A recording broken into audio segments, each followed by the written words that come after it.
This lady here by It is 9 a.m., so we'll call this meeting of the Cudahy County Board of Commissioners to order. It's Tuesday, May 15th. We will open the meeting with the Pledge of Allegiance. And would you lead us in the pledge this morning? I'll break you right in there. I pledge allegiance to the flag of the United States of America and to the republic for which it stands, one nation, under God, indivisible, with liberty and justice for all. Thank you. A couple of housekeeping things here to start out with. First off, people that don't know you, introduce yourself and introduce yourselves. Cindy isn't here today, so we have good help though. I am Debbie Melville. I am accounts payable in Cottington County in the auditor's office. Alyssa Hart, I'm the election clerk in the county auditor's office. And see, when Cindy's gone, they have to have two to fill in for her, so that's how important she is. Thanks for helping out, appreciate it. If you have a cell phone, please silence it or turn it off. If you do get a phone call that you need to take, please step out in the rotunda area and take the call out there so you don't disrupt the meeting. Is there anyone in the audience here that needs to visit with the board during the open session, during the open part of the meeting? I do have a request from Steve DeVille, and so we'll save some time for him, and he's got a couple of concerns to share with us. Anyone else? Seeing none, any... You're going to mention about streaming? Excuse me. Oh yeah, the meeting is being streamed live, so if you do wish to approach the commission, you will be streamed live, and just a heads up so that you know that's happening. Make a motion to I have approve a motion to approve the agenda. A Second. I have a motion by Hatton, second by Troy. Any discussion? Any discussion? Seeing none, all in favor indicate by saying aye. Aye. Opposed, same sign. Action to approve the Move to agenda. approve as We emailed. did the agenda. The minutes of the May 8th meeting, we have a motion by Hatton, second by I'll second. Gable. Any discussion? Any discussion? Any discussion? Seeing none, all in favor indicate by saying aye. Aye. Opposed, same sign, motion carries. Number 4 on the agenda then is opening of bids for a fire suppression system and possible action on that items. Number 4, Chip, you want to come up and introduce yourself first so people know who you are? Hold on, Chip. I'll give you the mic here. You need the stand, or do you want to hold it? Just hands. Chip Remus, Watertown Fire Marshal. I'm here to open the bids for the fire suppression system. Go ahead. You have in front of you a score sheet so you can follow along. The way Chip, this a new project for you, the way normally we would do it is you would just tell us who the bid is from and then go ahead and open it up. And I think when we're done with that, I think we'll excuse you and Milo probably to look them over before any recommendation is made, okay? Sounds good. All right, go ahead. All right, looks like I have 2 plumbing bids and 2 bids for the fire suppression system. Okay. First bid is from... Did you notice Chip was checking to make sure his hair was all straight? No. Yeah. The first bid was from Warney Plumbing and Heating.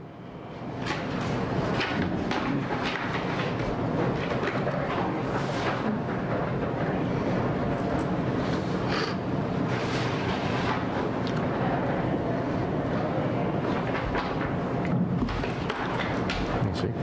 Yeah, see what we got here. It looks like there's the base bid and then there's the Okay. alternate. Oh, voluntary alternate. Okay. Voluntary alternate. Okay. Do you want me to read it or do you want to read it? Yeah, just go and read those notes, and then you get the bid securities there. Okay, I have a check for bid security, and then I have the base bid plumbing work completed, $32,330. And then there's a voluntary alternate for number 6 cast iron flange gate valve on fire sprinkler side of water service. That added that addition was $1,175 for that addition. That's plumbing. That's plumbing side, yep. And there's bid security in there. There's a check, right? Yep, big security check. Okay. You want me to say the amount or? No, just say it's there.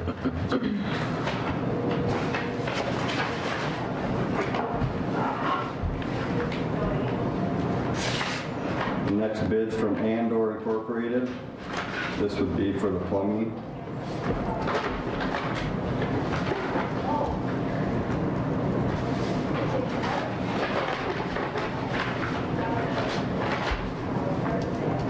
The base bid amount from Andor Incorporated, $43,210.00. And is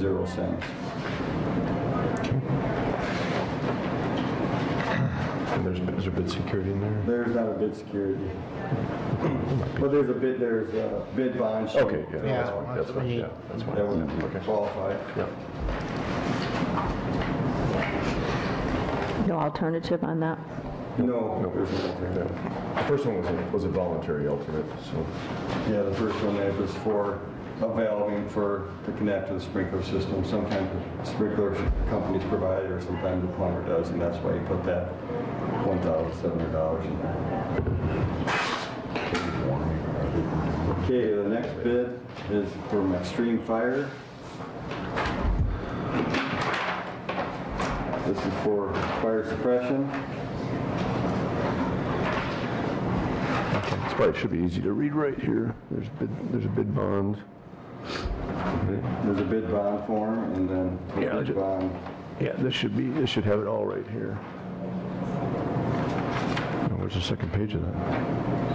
Oh, there it is. Okay, never mind. Is there a amount in there? Yeah, it's up here, so it's right there. And then- Okay, for Extreme Fire, the sprinkler work, $93,000 even.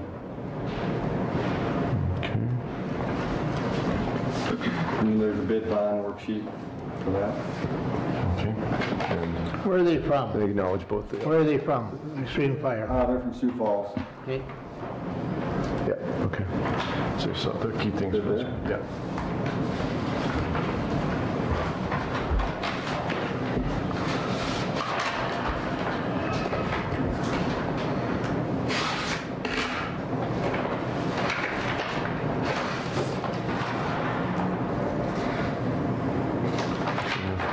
Any more goodies? Who's this from? This is This is from Prairie Sons Incorporated. It's for fire sprinkler proposal. And where are they from? They're from Sioux Falls. Okay, there's the surety. Brandon, South Dakota. And they have a total price of $56,745.00. And they have an alternate add-on of $1,025. And it doesn't decipher what that's for. I'll have to look at the. Do they have a bid bond? Yeah, that's, Yes. yeah, Yeah. yeah, you can open that.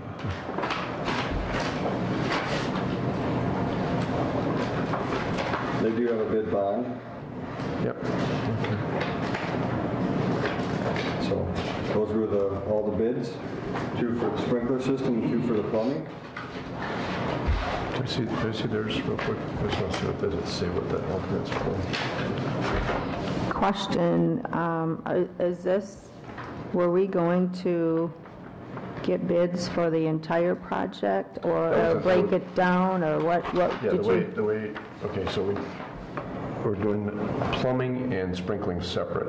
So we'd have to pick basically. We're talking about the building, the whole building, or just the lower This is, no, level? the alternate in the ad for bid was for the rest of the building. So this is for, these base bids are for the basement and the ground floor, okay?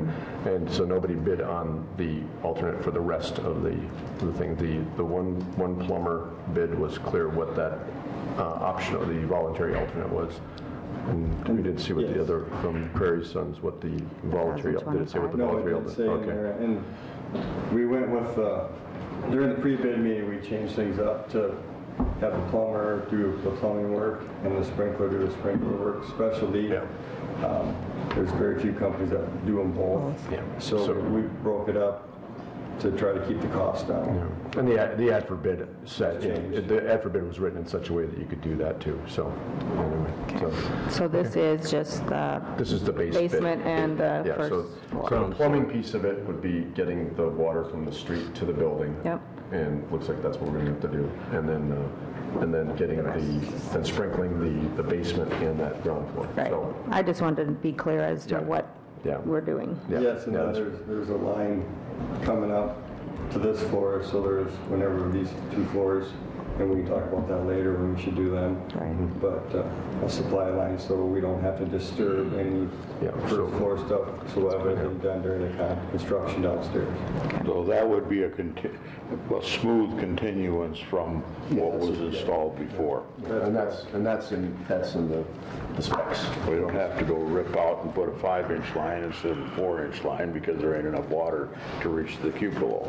Correct. Yeah, Right. That's what I'm talking we went and looked at all that stuff, and it should be a clear start from this floor and on up, and enough water. So, Mr. Chairman, if it's okay with everybody, maybe we can let Chip and Milo take up and go over these, and then maybe come back toward the end of the meeting with a recommendation if they feel it's appropriate to do so today. Okay, is that all right, Commissioner? Sounds good. Yeah, go ahead, Chip. Milo. Help them out.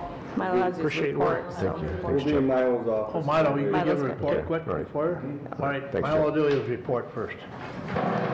We'll join you then, Chip. Thank you, Chip. All right, let's go on then, monthly reports. Milo, facility manager. Morning, Milo. I didn't take the time to write out an official report, so it's going to be more of a question and answer type session this morning, if you don't mind. Memorial Park is coming around finally. It's been a little bit of a battle. We did get moved into the house out there. The office is open, has been open for the last 10 days or so. Now it's a matter of training people to come into the new office instead of going into the house. We did come across, we have a water main break out there along the sites where you first come into the campground. We have not attempted a fix on that yet. We decided to give it a week or two and see if the water levels will go down a little bit, so maybe we can get to it without having to de-water the area. Other than that, business as usual, I guess, out at the park. That water main break, is that under a road or anything, Milo, or where's that at? It does not appear to be, no. Okay. So, we've come across a lot of bumps and bruises out there getting things hooked up this morning, or not this morning, this spring. A lot of repairs were needed, pretty much all the way through, and a lot of the plumbing issues, but we're up and running.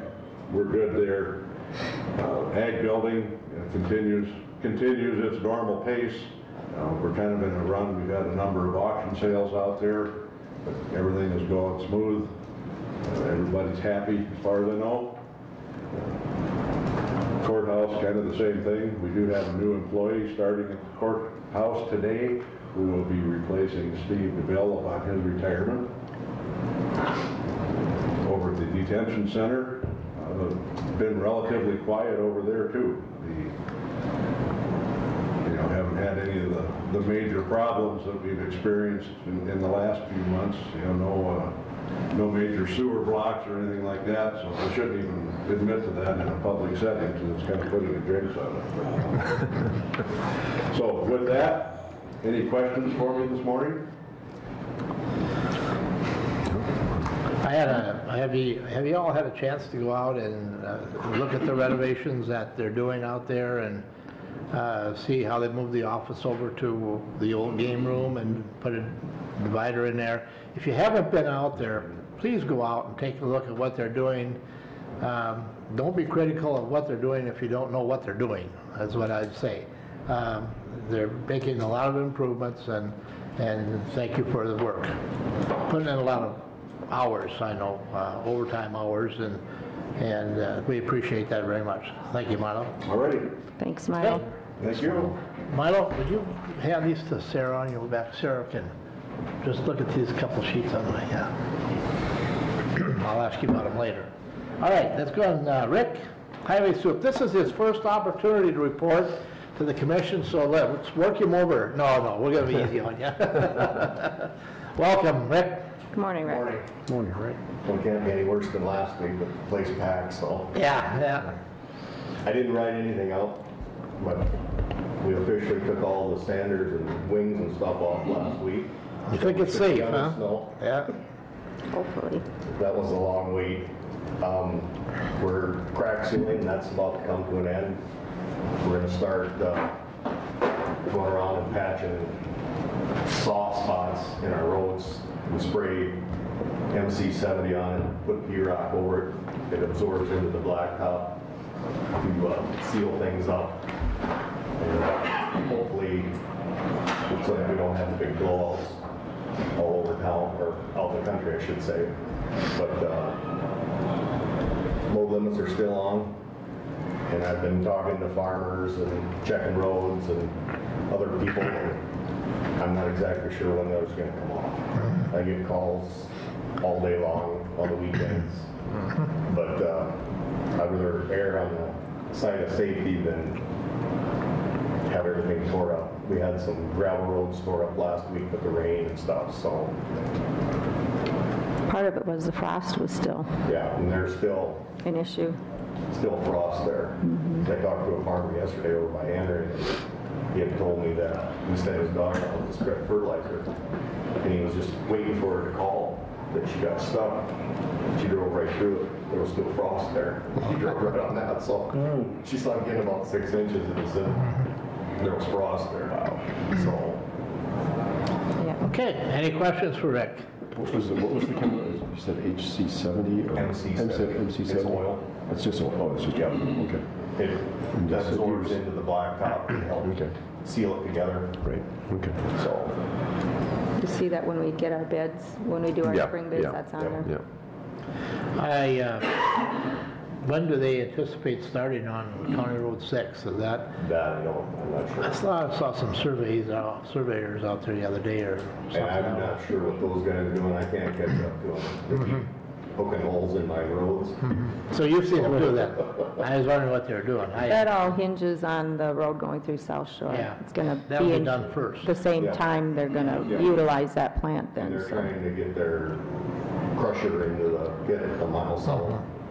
So South Shore, and I'm still holding them up. Yeah. And I also had Mr. Mack come in last Thursday, and I showed him the traffic count and stuff. And he wanted, where we had placed the counters, he wanted them moved back farther to the south. So I took them back out last Thursday and put them up, and I'll take them down this Thursday.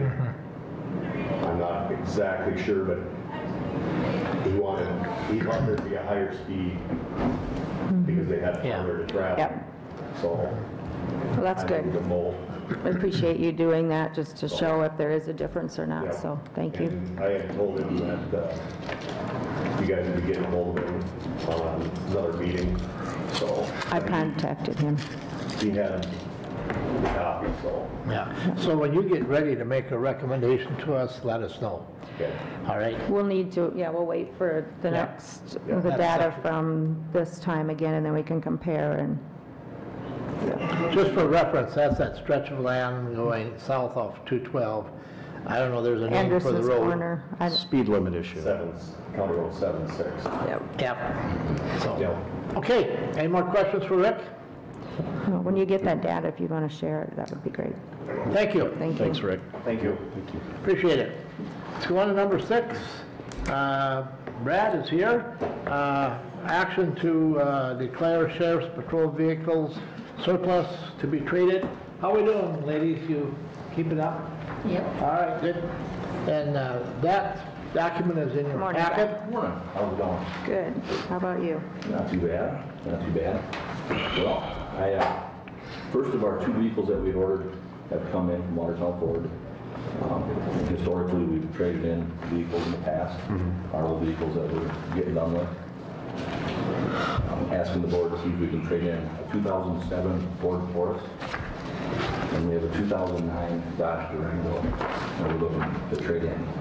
Martown Ford has offered us $500 for the Taurus and $1,000 for the Durango on trade-in. All right, you heard the Make a request. motion Motion to- by Hatton, second by Gable to make the trade. Any discussion? Have we ever done a county auction where those vehicles are auctioned? I'm just wondering if we could get more than $1,000 for that Durango on an auction. In the past, we have done those, and historically they've been a lot lower than what Watertown Ford would give us. These two vehicles, they've been a little history on the Taurus. We'll start with that one. We bought that one used, I think it was in 08 or 09. It had some higher miles at that time. It was used for a civil process car. The gauge cluster quit working many years ago. No one knows how many miles are actually on it. It's starting to cost some money to start fixing it. Yeah. The Durango, we're looking at just about 170,000 miles on it right now. Same thing, it's starting to get to the point where we're starting to nickel and dime us. So it's time for that to go down the road. All right, any more discussion? Good questions, though. Any more discussion? We have a motion and a second. All in favor indicate by saying aye. Aye. Opposed, same sign. Motion carries. Okay, Brad, thank you. Thanks, Brad. All right, number 7, Sarah, have a discussion with Sarah, Welfare Department, in reference to indigent burial policy. And I think she's just going to review the policy today, and we would like to put it on the agenda for next week to act on it. So something that you could take note of. You know, a special event.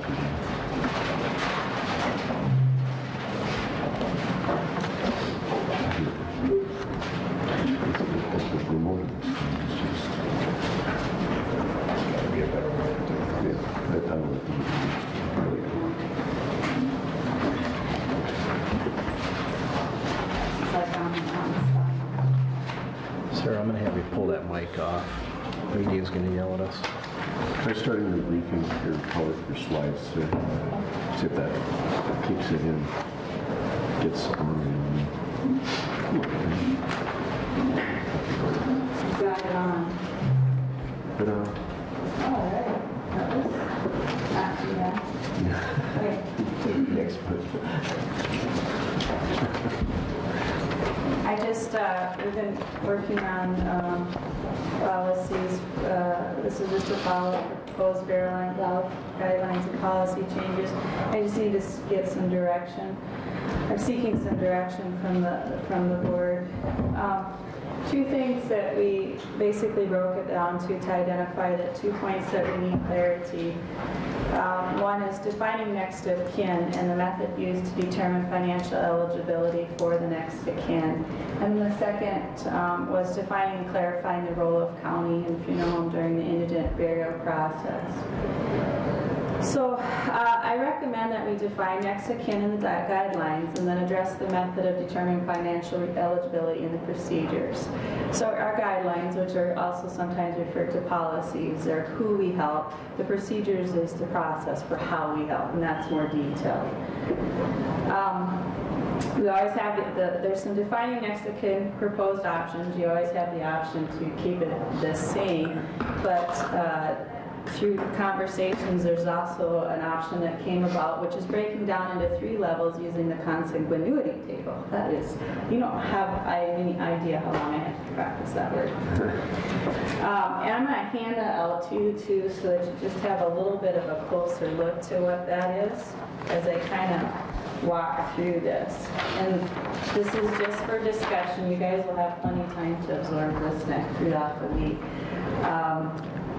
So in determining financial responsibility for indigent burials next of kin, proposing that can be defined into 3 levels of financial responsibility. First of all, you have, the surviving spouse. If the deceased, I need to step back. If the first step is the deceased has to be indigent, and then you always have the surviving spouse. Priority 2 would be the adult children, parents of the deceased, and you'll see them in yellow. they're on the level 1 of the consanguinity table. And then there's a priority 3, and that's the grandparents, adult brothers, sisters, adult grandchildren. And that is found on level 2 on the consanguinity table. So then that's that consistency. So proposed changes to the procedures. Priority 1 concerning surviving spouse would be the county, we would use county core relief guidelines, and which is at the 100% of federal poverty guidelines. And a lien can be placed on the surviving spouse. Will ask but not require estranged spouse to make an application. That's what the proposed is. Proposed changes for priority 2 is, here's where I'll be asking for you guys, is we have 3 options with the adult children and parents for determining financial eligibility. 1 is the federal poverty guidelines, 2 cash on hand, 3 ability to pay worksheet. I'll go over this a little bit more. Option 1, that is 100%, 175% of federal poverty guidelines. What we did is we just took a look at these averages. We did a lot of calculating to kind of figure out that, and that's a little bit higher than like a spouse, so that's a higher income level than what a spouse would be at. We would consider all priority 2 next of kin at or over 175% of FPL that can pay off the cost of county funeral in 12 months without spending more than 5% of their income. That's the pros, is that's equitable, it's quick, it requires little paperwork from the client unless there's red flags that arise. The cons is it doesn't take into consideration each family's individual financial situation. Option 2, cash on hand. We'll consider only cash immediately available minus 1 month's pay and deduct first $10,000 of savings. The pros, funds will be immediately available for the funeral home to collect. County would not collect, but the funeral home would. Cons, discriminates against those who choose to be frugal and save money, won't consider why the cash was being saved, and would require next of kin to provide bank statements. And option 3, we'll use the worksheet similar to medical determination worksheet. The medical determination worksheet that we use is in the state statutes, and that takes into consideration assets, income, and then you deduct expenses, and that includes retirement, it includes Social Security, and then it just breaks it down into house, utilities, car payments, medical. So the pros to that will take into consideration each family's financial situation. The cons to that is it can reward a more lavish lifestyle. The worksheet doesn't limit deductions. For example, if you have a $5,000 house payment, that's allowed. I mean, I have to do that even with that medical side. If you have $2,000 car payment, it doesn't do that, but it does take into consideration if you have student loans that you're paying for, if you have medical bills. So there's that pro and con to that. It can punish that frugality. So somebody that's going to be more frugal with their lifestyle on this worksheet is more likely going to be eligible for that. So we feel that could punish that frugality. This process would take longer to calculate, may require more paperwork from applicants. So this, like I said, that's just information for you. Proposed changes as far as priority 3, the grandparents, adult brother, sister, adult children, is will not determine financial responsibility, only ask if they can contribute. So what that would look like is you'll contact and ask if they can contribute. We'll pass that information on to the funeral home. We'll deduct what they can contribute from the cost of a county funeral. We'll not ask for financial information, and will not collect funds. So then those are those 3 options, and I will hand you out this packet so that you can look and review them over the week, but seeking direction on how you want to do that. The next thing that we're seeking direction is how hard you want to push the non-cooperative next of kin. In the statutes, county can only provide for a burial if the person is indigent or if the body is unclaimed. And that's where that unwilling piece falls in.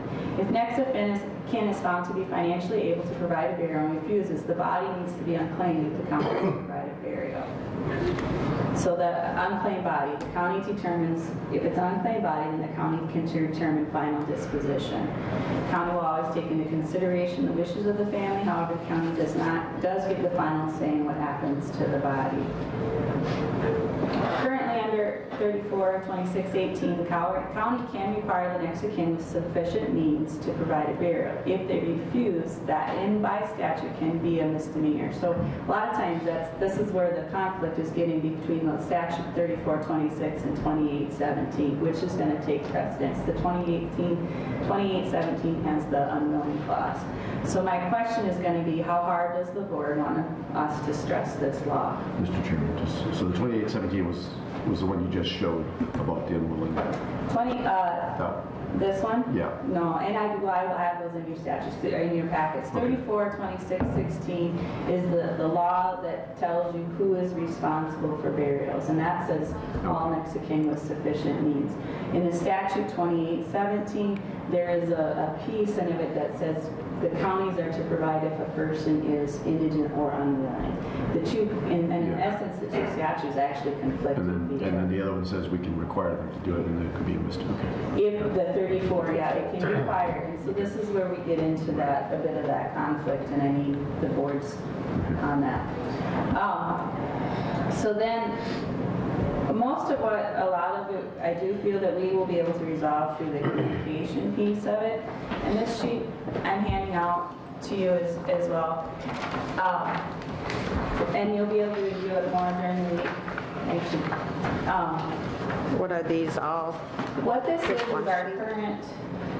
our current procedure process that we go through. I gave out my copy. Basically, what we want you to see in the green, these aren't any new new processes that we follow, but those processes are what we feel do address already some of the concerns. And then in the gray area is what we will do to increase that communication. CWO stands for County Welfare Office, FH stands for Funeral Home. So we don't think there'll be a lot of requirement of changes in the actual procedures, but what's in this page we do believe will satisfy some of the, increase the communication piece on that. So the gray is it's inserted text. Correct. Okay. Yeah. So what I'm action that I'll be seeking from the board next week will be keep guidelines the same or accept proposed definition of next of kin, or you have the option to compromise on a new definition. You have then recommend option 1, 2, or 3 for determining financial eligibility for priority to next of kin, or an agreed upon alternative next of kin, or allow the welfare director to make that determination. 3 is provide direction on how aggressive you want to pursue South Dakota 34-2016 when next of kin is choosing not to take financial responsibility for the indigent. So what I'm going to leave with you is a packet of homework to review. That it has all the detailed information in there to give you guys time to look that through. I've never seen them in the middle of folder. I had my regular folders. I was like, I would have put it in a regular folder for you guys, but I didn't have that. So feel free to, these 2 tables are in there for you as well. So. Sir, yes. Mr. Chairman, this question Yeah. for Sarah. Can you go back to the, if you're done, I'm sorry. Yes, yes, But can you go back to the consanguinity table? Yes, I Is that can. the proper term? So you said priority 1 was the spouse, correct? Right, and that's within that statute. Right, and then just so we understand, and then yellow is priority 2 and blue is priority 3 in this table. Yes, Okay. yeah. All right. And in your packet is the PowerPoint that I just went over. So right here, which is that next slide, Okay. right there. So people- All right, any other questions for Sarah? And if we are not in favor of some of your proposals, at that time, we can introduce what our thoughts may be. Yep, that's was one of the options. If there's something there that you want different. And I have had the chance to visit a few times already with, we have 2 funeral directors, or actually 3. I've actually visited with 3 different ones. And the one thing that sticks out in my mind, the thing that they were the most concerned about, and correct me if I'm wrong, was the identifying next of kin. And that was one thing that they really fought with, and that was one of their concerns. And that would kind of identify that problem. Was there another problem that they brought to us? Why are we doing this? Number one, we had a policy, we had a program, why are we doing it? I think there was a lot of discrepancy and concern about how the level, definitely what I heard was a lot with the siblings and whether they should be responsible and how far to push that. Like Becky Morlock had said, we were following the statutes, we're within the statutes, but it's how far you want to go with that. There was some concerns, they struggle with sometimes people. The county at this time determines the eligibility and whether they're eligible or not, and then sometimes they maybe not be getting payment. I'm accustomed to that to this field because if somebody comes in for utility requests, we determine eligibility. That doesn't mean the utility gets paid. Same with the medical. And so some of that is wanting the county to kind of be able to guarantee if someone doesn't pay. I don't recommend going down that avenue. I talked to Cindy as well. It's really tough with those audits. I would recommend that the county determines and sets the eligibility so that you have that ability, and then it either is or not. What we're proposing is a more relaxed. It increases the income level for individuals that are in that priority 2 of that level 1. And it actually reduces it, ensures that, we take a look, what's being proposed is can the family pay that off in 12 months? Or you have that option of cash on hand. With that, a lot of what I heard too is, some of the losses are above what the county would assist. And so there's a bit of that, or the benefits that people receive, they aren't always receiving. So if someone gets a benefit from the veterans for the burial, it's not always coming to them. And I do empathize with that, and it is a struggle, but that the role in county indigent burial was designed to make sure that people who were poor and have nobody else to provide or support them are buried. And that is happening.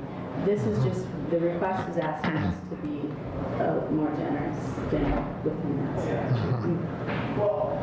And believe me, my fellow board members here, if you have not sat at the table with a grieving family trying to figure out what they're going to do with their body of their indigent, you've not been there. So don't be a little bit, you have to be a little bit careful about being judgmental. It's a tough deal, and I applaud Sarah for doing that, because it's tough. Believe me, it is tough. And when you got a lot of crying and concern about how and what's going to happen, it's a different deal. It gets to you, and I can share that. And there's 2 sides to it. You have that side, but you do have to recall, you have the other side, the people that are just like, I don't want to, I don't care. And that there's 2 pieces of it. So you have to kind of be able to sort things out too, the way you go. All right. My concern is for those people who are unwilling. We need to take that into account as well. Yeah, and that's what I'm asking. We put in there that piece, they can be unwilling, but the question is how hard to push that. It's kind of like, if I'm unwilling to, it's different if I'm unable to buy a Mercedes versus if I'm unwilling. And so the question comes to is, if I'm unwilling, do we say we're going to do a cremation? Or do we say you can still have the same bells and whistles as someone that is just unable? And I think that's the pushing point. But you have to remember your liability. If you're going to not look at the ability, I'm looking at it, you need to define both. You need to define, is it an unable or unwilling? If it's unwilling, it does become property of unclaimed, and that's property of the county. So there are 2 different scenarios in that, and then that's the process you need to look down how you want to do it. They're just two different areas. They're 2 different definitions. But there's a bigger picture. Some may be willing of the members that are defined, and some may be willing. So just because one is unwilling doesn't mean the rest then are thrown out. I mean, that was going on, I believe, so. No, the county never took in the people that were unwilling. We always calculated by the people that were able. I mean, you have to set your guidelines. I mean, a person that's not is unwilling won't even provide you information, so you can't determine that eligibility. So that is a piece. It is can be a very contentious piece, but we walk with it very gently and very carefully. Like I've said in the past, the majority of the burials we approve are because it's unwilling or strange situations. Okay. So, Mr. Chairman, so just to kind of answer your question, why are we doing this? It sounds to me like there's a little bit of gray area in the law. That's part of the problem, and like when it's a misdemeanor, when you're unwilling, and when you're not, or when it's just an unclaimed body. And then also kind of the emotion that surrounds every one of these situations. It's nice to have a cut, and as much as we can, insofar as we can make this process clear in black and white, that helps out, I think, when you're in those situations. So. Exactly. The more we can define it, the more it can be objective and not subjective, and that's really what we're seeking for is what direction and how far you guys want to push on that. Part of just the language of having the ability for cremation will always protect the county in the event the costs get too high. It's always, first of all, you're always dealing with the unpredictability. I cannot predict how many indigent people will die every year, so you do your best. But in the event that you were to have where you're going over your budget, the ability for the county to determine that disposition can help protect that. But we've always been very, very good and very respectful to that piece of it. I don't think we've ever required a cremation on a body with the unwilling parties, but we have that within our procedures to do that in case there was a need that we had to do that. I think cremation is becoming a little bit more acceptable now. I think you find that more often than we did 5 years ago even. Probably the last issue that I had was with a situation, and I can understand the funeral home's point of view as well. Happened to be a veteran that had a veteran benefit coming and was maybe a little bit anxious in the fact that when you work with a government it takes forever, and they felt that the county should probably foot the bill and then they should collect the veterans benefit, but that's not the way that works, and that makes it a little bit difficult. So clear communications is very, very important. Yes, and that was what we, that proposed, one of the things is making sure that we communicate with the family. If you do choose to go with that, we just ask the family members how much they can contribute. We will make sure that we can communicate that to that funeral. It's kind of too, like, with the medical side we deal with, sometimes somebody might get a check for in a car accident for damages, physical damages, and if they don't pay the hospital's out. Sometimes the payment doesn't go directly to that, and then we as a county, don't pick that up or pay for that because they had that. We can't do that. Funds was for that purpose. And it is difficult when somebody gets funds that is, if they got a life insurance policy and it's for the intention of the funeral and they don't pay for it, or the funeral home doesn't get it, that is difficult. That is difficult. If you get any sort of benefit for the purpose of the burial and it doesn't go towards that, I empathize with that, but that isn't the county will deduct that amount at that time of billing, but that is, like I said, we do empathize with that, but Okay, the assignment is to study the packet, and we'll bring this up at our meeting next week. I just want to add one more thing. When you were talking about the county burial and the bells and whistles, it's very minimal. It's a very basic funeral, so it's not a fluff. So anyway, when you're talking about cremation or a county burial, the county burials are very basic. So. But our funeral home does a very good job of yes, but I'm just saying, it's not like someone who goes in there and picks everything out. There's decisions that are already made. They don't get a lot of choices. The statute covers basics that an individual has to have, and a person can't go above and beyond that if they want a county. But when we deal with people that are poor, that's what they're accustomed to. Anyways. I mean, the truly poor people, a lot of them don't even ask for it. They're the ones that go for the cremation because they don't even consider that cost. So there's just things that we see in the field all the time of, you know, when we have someone that wants to add all these extras, that's not somebody that's a first to us. It's not somebody that's used to being that poor lifestyle. Right. And if it's determined to be a county burial, they do not get to have any add-ons. It's strictly what is allowed by law. Well, the message that we want to convey is the fact that our funeral homes work very well with us. The ones that I've dealt with are not just the two in Watertown, but the one in Clark. And I think we had one in down south somewhere here a while back. But we appreciate working with them, and we want to continue a good working relationship with them. So thank you, Sarah. The one thing that's not mentioned, a client, individual applies, there is an appeal process that the individual can appeal with that. So. Okay. A lot of times I don't think they realize that, so we'll have to make sure that's stressed from now on. Okay. Thank you. Next item on the agenda is a change order. Action to approve a change order for the courthouse remodeling project. And Lee, go ahead. Yeah, thank you, Mr. Chairman. So you have in your packets, I'll try to show a diagram here if I can make this thing turn on. Yeah. So this is pertaining to the former nurses space, the future clerk of court space. So it's a motion to approve a change order to move the counter, the service counter in the clerk of court space. And I don't know if you can see my mouse kind of wiggling around there. That's where the plan is currently with those southern two columns, in between those southern two columns. Move it up to here, where that red line is. I don't know if you can see my mouse moving there. The good thing is we do save some money on materials, so you don't need these ballistic walls or this door here.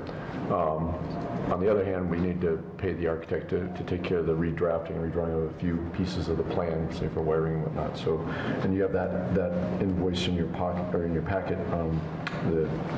So it's $2,240. So $2,240 would be the amount for the architect. The way this came about is if you've gone down there, you see all the walls are removed, and you can just see those four columns in the middle. And so that gave the court administrator and the clerk of courts a much better appreciation for what the space would be like. And so I think their order their idea makes sense. And everything's in place to pull the trigger, so to speak, on this one. Since we don't know exactly what credit we're going to get on those materials, but it should help either defray or maybe even cover the cost of the additional drafting costs. So with that, that's my motion, is to approve that change order. Here's the motion. Is there a second? I'll second that motion. Seconded by Van Duzen. A discussion. My discussion is always that, and I talked to Lee earlier, I said I always cringe when I see change orders.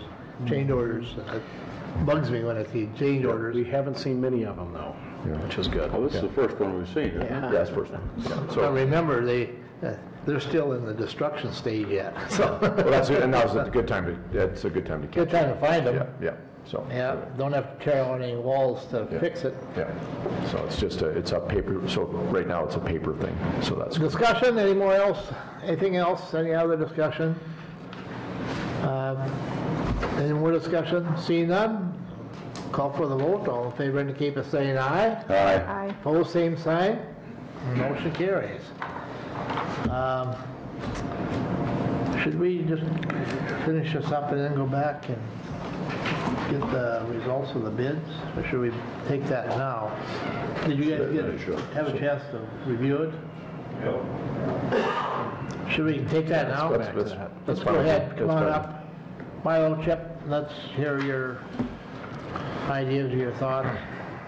This is on the fire suppression system, sprinkling system. You had a chance to review the bids and what did you come up with? Yeah, myself, Chip Kringer, Boardman Fire Marshal. We reviewed the bids and, best of our knowledge, and we would recommend that you would accept the bid contract for the sprinkler system.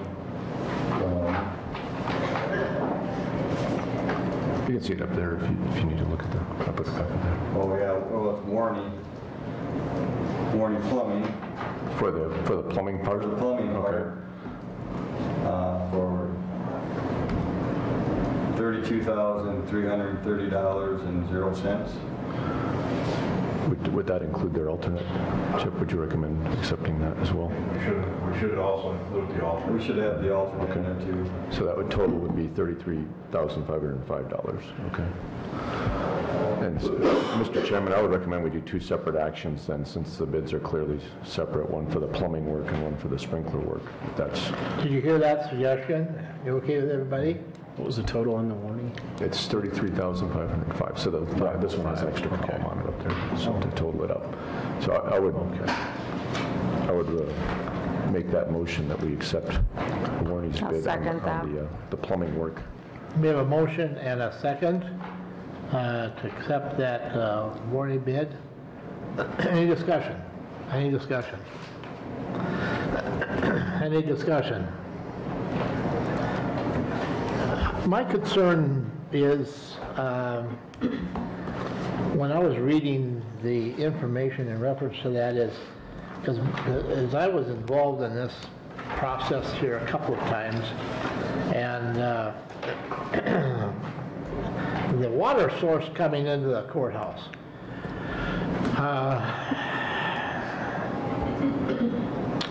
What happens if it don't work? I mean, what happens if we don't have enough pressure, we don't have enough water? Are we going to be guaranteed? Is there any kind of a guarantee that, I don't suppose there is that?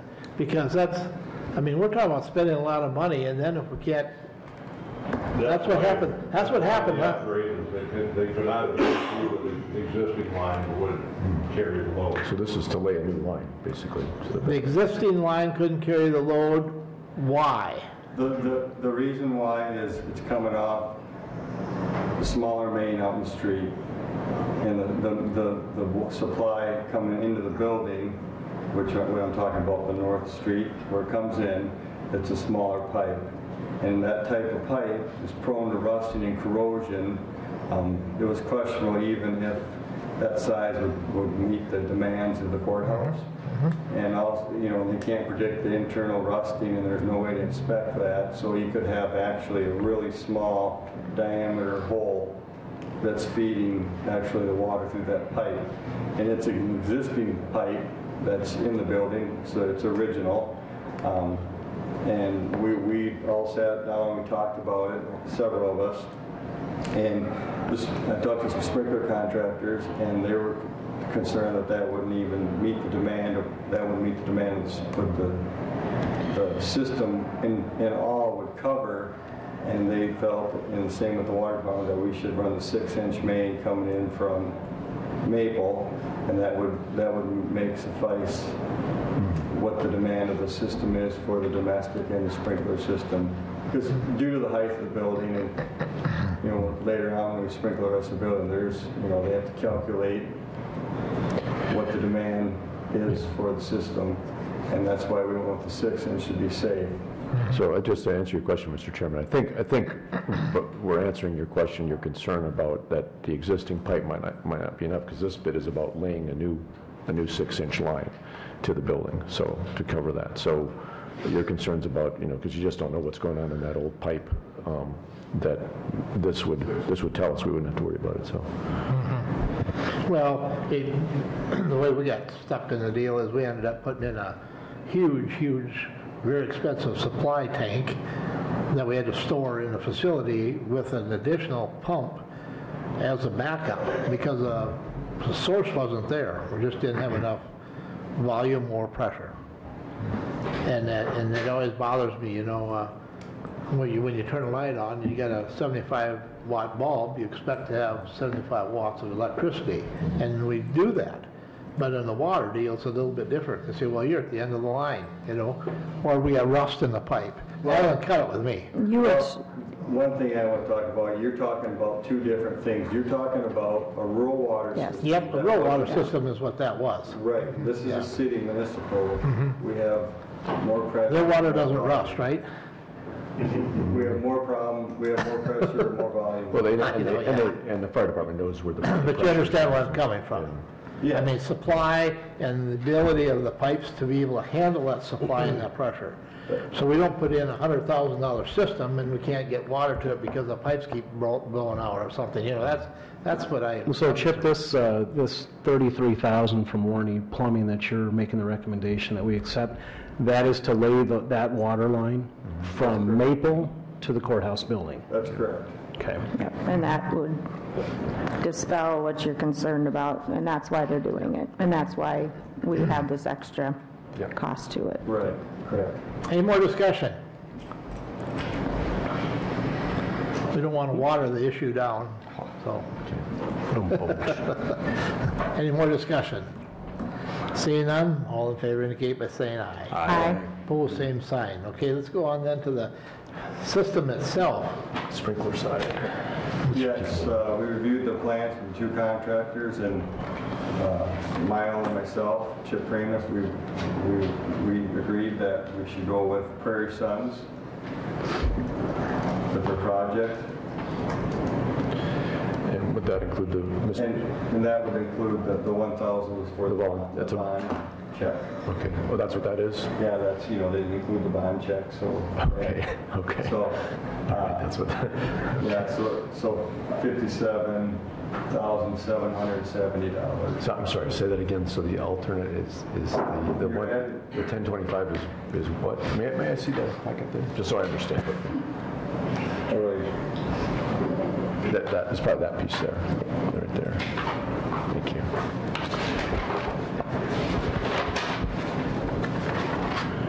Chip, just to make sure that we're talking about the same thing here. We should have a motion before we discuss it, okay? Yeah, I'll make the We motion. have a motion by Gable, second by Second. Van Duzen. Okay, discussion. Go ahead, sorry. There's quite a difference in the bond amounts there, so it's the same system? I mean, obviously, You it's mean the quotes? the quotes, yeah, Yes, or in the yeah. quotes, I'm sorry. It's a bit, so just to clarify, Mr. Chairman, if I could clarify for Commissioner Van Duzen's question, so the base bid is about sprinkling the basement and the ground floor where the renovations or the remodel is taking place. Nobody bid on the alternate that was in the ad for bid to sprinkle the rest of the courthouse. However, that base bid includes sprinkling the ground floor and the basement in such a way that it's easy to connect future sprinkling projects to. So that's an important point. I think your question was, there's a difference of about $16,000 between the two. Yeah, I mean, it's a pretty sizable Yes, difference it's- between the two bid amounts. I just wanted to You make know, sure. it's depending on, it's all, with all bidding, all contractors, everybody puts in their, what they think the cost is, and, and also, how busy certain companies are, and if they can handle it right away, and if they want to do the Yeah. work. Yeah, all those things factor in. You know, one thing I would add to that, we did have a pre-bid meeting, walked everybody that was interested through the project, so everybody's seen the same things, heard the same thing. Any other discussion? The only other discussion I have is Commissioner Gable. I've been adding up and keeping track here. My tally shows we're at about $91,275 for this project for sprinkling.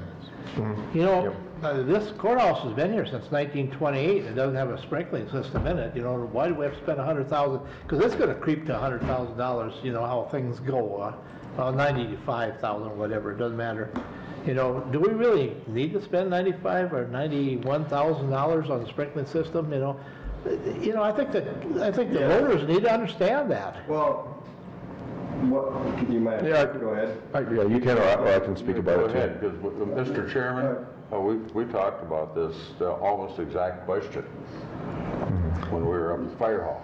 Yes, and when this construction project came forward, as far as fire department and the city, we review the plans, and I do a code review on there, and right in the International Fire Code 2012, it talks about your open atrium building, and it needs either the atrium itself has to be sealed off from the hallways with a 1-hour wall, or the building needs sprinkled. So at that point, even if you weren't doing any construction, that would have brought to the attention that this building needs protected, and that, $100,000, I'm not saying isn't a lot of money, but what I am saying is to replace this building would be, I would not even be able to guess, $90 million. This is the center of the county, of the city. We have a gorgeous courthouse, and to come along fire protected, that's our biggest hazard. There's a lot of courthouses that have burned down throughout the state. Not to mention the fact all the records that could be lost. Everything. Oh, and it's a public safety issue as well for our people that work in the courthouse. On the budget, in the total budget, where is this going to fit in? Okay, so we talked about this before when we approved the remodel contract. So this is a separate project from the remodel contract because it covers more than the remodel space itself, Mr. Chairman. So what this means, though, is that we're looking at, and this is what we talked about before, we're looking at either commissioner's contingency, okay, to cover some of this, or if we have to, if that's inadequate when you take in any contingency in the project and then the sprinkling, there's a possibility we could have another budget hearing and then go back to the future building projects fund as well for some money. But the money's there, so that's the main thing. And it makes sense to do it sooner because prices tend to go up over time. And also, even though this is a related project to the remodel is providing an opportunity to upgrade, to provide those code upgrades that we need to this historic building. And that's kind of an opportunity. It's an opportunity, really. And it's probably going to be easier for a sprinkler contractor to do this while the remodel is going on as opposed to going in afterwards. And so it's an opportunity for upgrades and to keep, like Chip was saying, it's an opportunity to keep on using the courthouse for years to come. One more input, if I may, Mr. Chairman. When this courthouse was built, steel, stone, marble, it was their way of fire suppressment. But now, as Chip pointed out to me one day, we've got a lot of stuff in here, plastics, composite woods, etc., and they burn a whole lot hotter than they used to. And therefore, we should be, and by law, change with the times. All right, any more discussion? Good discussion. So what is the actual amount then? That 1,025, should that be added on? So, or not? yeah, so that's 50,000 at the end there, so $57,770. Okay. Yeah. I had $91,275 for a total. Is that in the? But you're saying both, with both the plumbing and the sprinkling Yeah. together? That probably, Yeah. I just was. $91,275. Well, you can't do one without the other. Yeah, no, So- of course, yeah. No. All right? So we're talking about a relatively large expenditure here, folks, so any more discussion? Anything else? Seeing none, all in favor indicate by saying aye. Aye. Opposed, same sign. Motion carries. Thank you, and just so you know, Prairie Sons is in the room there. There's contracts or things that want to be signed. We'll take care of it after. We'll take care of it after the meeting. Yeah. So if you can leave all the bids here, so we have that for the auditor. So, all right.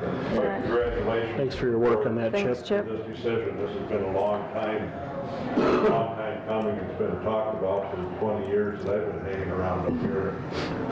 This is the first positive step towards fire protection that's been made in a long time.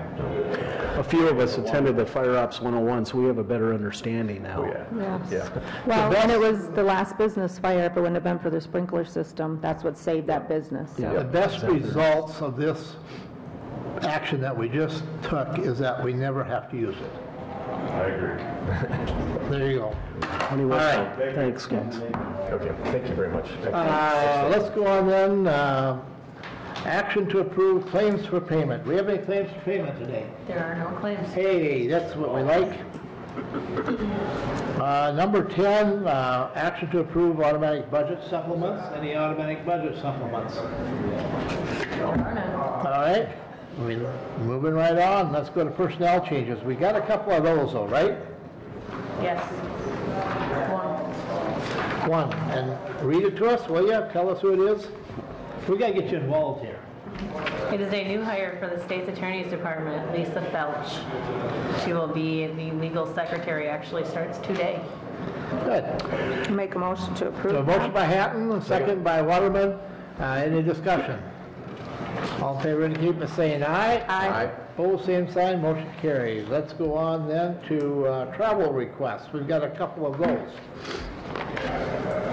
Or one anyway. Just two. Two. Go ahead. Yep. Looks like two of the treasurer's office employees will be traveling to Pier, June 12th through the 13th. Sandy Thie and Betty Overly. Motion to approve. Motion by Hatton to approve, second by Van Duzen. Any discussion? Seeing none, all in favor indicate by saying aye. Aye. Opposed, same sign. Old business, do we have any mature business to cover this morning? Any old business? Any old business? Any old business? See none, let's go on to new business. Any new business? Anything new? Any new business? Seeing none, let's go on then to the open. Moving right on. The only Steve? thing that I have on the open that there could be a quorum of commissioners at would be the Blue Parade, 4 o'clock on Friday. The what parade? Blue Parade. in Blue? honor- Go Blue. Go Blue Parade. It's in honor of law enforcement. The blue parade. You have to wear blue to it? First responders. Yep, yes, it's law enforcement. recognizing Law Enforcement Memorial First Week this responders. week, and so we would like to Okay. thank those folks. Steve DeVille. Steve is not here. Well, we'll go on and then. I'm Ron DeVille. Ron DeVille. Yes. Okay, Yeah, you're his brother. yeah, okay, you can handle his questions or his concern, right? I don't know that. Come on up, come on up. I talked to Steve on the phone and, Yeah. as long as one of the DeVille brothers are here, Okay. why don't you take the mic, introduce yourself, and share with us, over the telephone, I didn't get a very good description of what your concerns were, what you wanted to discuss with us, so. Well, Chairman, I'm Ron DeVille. You bet you're on. I only have 2 copies of this. That's good. This is concerned, I live on South Lake Drive. Kurt and Mary Lou's property across the road was sold to a Dr. Mansell. We received registered letters along that area there on the fact that they want that property, part of that property annexed into the city of Watertown. So I did go to the planning commission meeting, but I watched it on TV. Their concern was on that planning, what I said, was utilities, the city of Watertown, and then something on the park. But they approved that, this annexation plan. Well, my concern is, and then my brother David is there. Lorne Berg is against it. I'm against it. My brother's against it. Lorne didn't get a letter because that part that he's connected to of that property, this Dr. Mansell has. They're not putting that part into the city. So anyway, we're against it for a couple of reasons. There's a channel in there, and that's why I bring this up. There's a channel in there that connects, surface channel that connects Toby Slough and Lake Campesca. That channel, or that Toby Slough channel, is all the way to the curves to the west out there. Yes. So I've done my part on the lakeside. I've ended up. We've been a battle for years on this.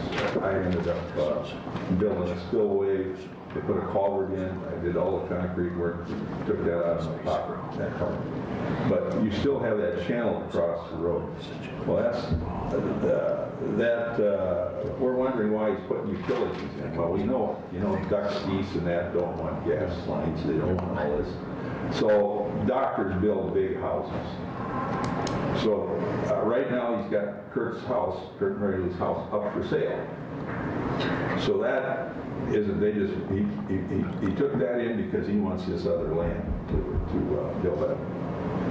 It hasn't been brought up yet, but we can see the writing on the wall. And that's a lot of wildlife over there. We just have a lot of wildlife. All the way from skunks to, I had a coyote steal my damn Christmas. My daughter sent me a package that had some Italian salami in it. I come out, looked at the package, both sides was chewed out. And you sure it wasn't the skunk? No, the skunks are up at Lawrence House, this country. But anyway, we're concerned about that big eyesore going in there, and it's in flood stage land. It's this right here. Right Yeah, here. I was just looking at this Yes. address, okay. So we're concerned about that. Somebody's got to Oh, this is protect the wildlife. 1086. I talked to Doug Alvin from the Isaac Walton, and they came out, a couple of guys came out. They was always in the back of their minds, Toby Slough being a rearing area for fish, for the lake. They have a long-term plan, which I don't think will ever happen. So the only place fish go through is that culvert. We keep that clean. We had a lot of fish this spring, a lot of rough fish, but with the rough fish, there was also northerns in there, walleyes, this sort of thing. So somebody's got to raise a little cane, and you guys have a little clout. Hey, I think the first thing that we need to determine now, the parcel of land that we're talking about is in the county. Yes. It's on the county side, and that is the county. Mr. Chair, that appears to be just right across from the state park out there. The state park is down farther. Okay, Yes. Sandy Shores. This is where you used to have that business. Yes, Okay, in that area, that's yeah. C, because that's commercial. Used to That's be still- Sunnyside, right? Yeah. Yes. Brad Spanning, and those guys built those twin homes and all Yes. that. Mm-hmm. But they're Brad's, that's a summer residence. A lady that lives next to him is, I'm sure they ended up getting letters too.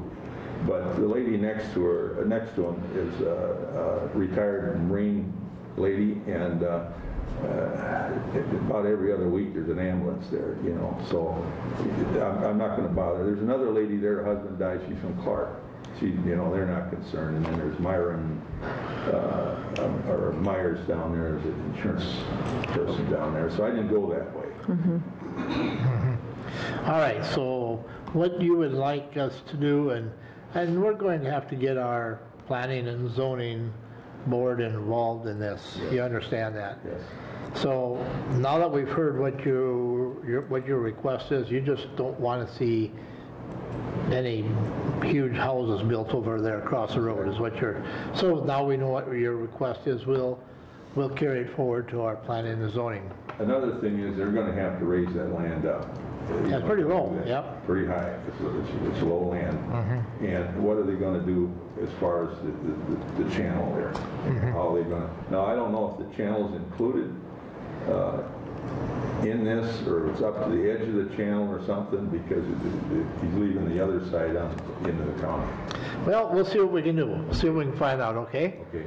And why don't you, do you actually have a telephone or a landline that I can call you back? I have a cell phone. A cell phone. Why don't you give me a number? 605-940-7612. 7612? Yes. All right, thank you. Yes, thank you. Thank you. Do you want these, or Thanks can we for coming keep up. this? If you want to keep those, I'll be talking to Glenn too, our councilman out there. We've already discussed about, on my side, the culvert is kind of rusting out under there, so they're concerned about that. Okay, thank you. Thank you. All right, thank you. All right. Thanks for coming in, appreciate it. All right, anything else for the open? Anything else for the open? Excuse me? Can Yeah. I say another thing? Yeah, Keep the county keeping that road open. They do a good job. the only complaint I had was, is the speed limit on that. Oh, that's terrible. that, I've been walking that beat, that's in my district, and I've stopped at every house along there. Yes. And that's a continual complaint I get from the traffic by South Lake Drive is just too fast. Yes. It's very narrow, a lot of kids in there, and So so they come down that hill and they just, and, I think I had it explained to me a little bit more explicit with some adjectives. So, but they do a good job keeping the snow. thank you, appreciate that. Thanks. All right, I do have two requests for exec session, one from Mr. Terry. Chair. and Mr. that's Chair. Yeah, Can we back up just for a second? Sure. The commissioners were invited to a program hosted by the Firefighters Union Yep. this past weekend called Fire Ops 101. And Commissioner Hanton, Commissioner Gable, and myself attended that, and I just wanted to reach out to those folks and tell them thank you for the invitation. good. We had a great opportunity to spend a good chunk of the day on Saturday actually participating in different exercises at the fire department. We had to rappel off of, I don't know, 5 stories. It seemed like 1,000 feet in the air. Brenda made front but, page last night. She did. Yeah. And we cut a car apart, and we got to wear fire gear and put out fires. And so it was a good experience for us. So I'd just like to thank the fire department for their generosity of letting us do that on Saturday. Thank you Good. for what they do day to day. Yeah, absolutely. Exactly. Yep, that's good. You know, those exercises are very, very good. And I think back, I think we attended one about every other year in the Navy. You learn how to fight fires. So we were always at a fire op class. There you didn't run across the street, you put the fire out. You know, that's what you had to do, so. Yeah, well, Anyway, neither do they, because we were in a building and the fire was licking the ceiling right Yeah. above us. And Yeah. and it was impressive what those men and women do, so thanks to them. Well, thank the fire department for hosting. That's good. A good opportunity to work together with them. We have, I said before, executive session. One is for a personnel issue, and Becky is here. We would call that the contract or Legal counsel, legal consulting counsel?